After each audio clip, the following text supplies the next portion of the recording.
You've probably seen the news about the heat waves sweeping across Europe. Record-breaking temperatures, drought, forest fires.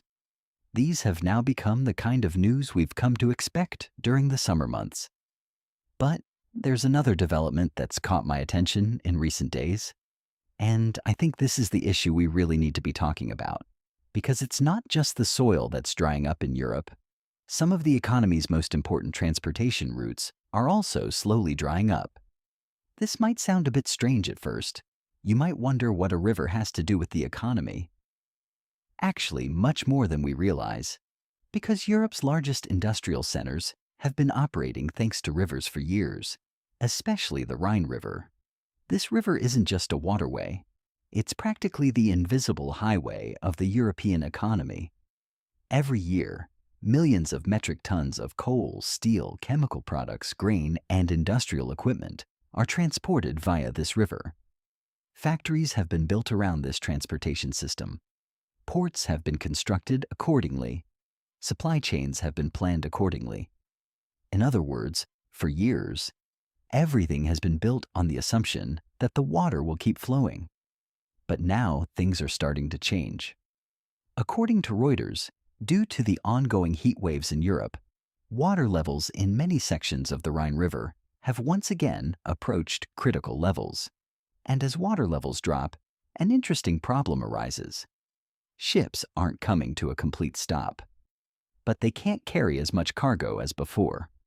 Because when the river gets shallower, ships carrying heavy loads face the risk of running aground. That's why they have to reduce the amount of cargo they carry. Now, let's think about this with a small example from everyday life. If a truck that normally carries 30 metric tons of cargo suddenly could only carry 15 metric tons, how many trucks would it take to transport the same amount of cargo? Twice as many. Exactly the same thing is happening on the river. More ships are needed to transport the same amount of goods. More trips are required. More fuel is needed. And, naturally, costs rise. Moreover, the issue isn't limited to transportation alone. There are factories waiting for raw materials arriving via the Rhine River. There are power plants. There are chemical plants. So when the water level drops, it's not just the ships that slow down. Production slows down too. And when production slows down, the impact begins to show up in prices very quickly.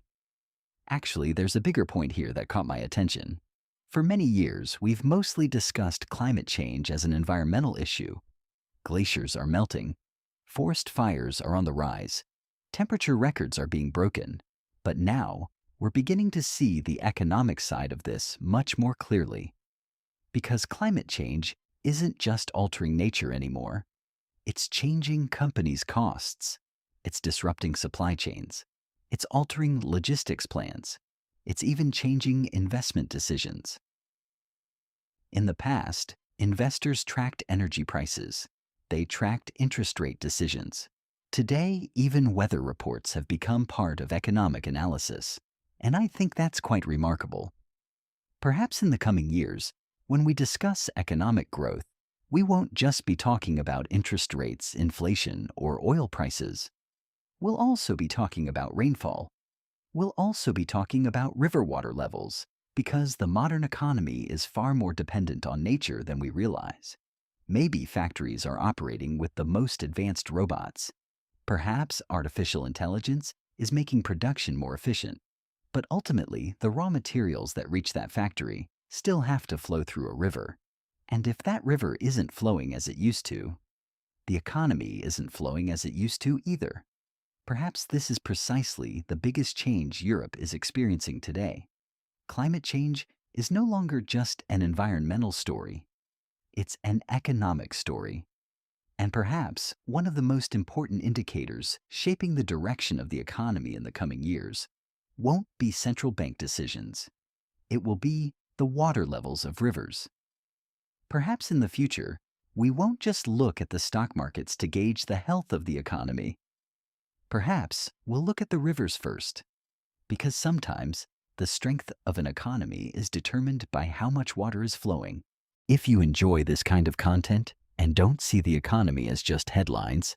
You can subscribe to the EcoVantage report. See you in the next video.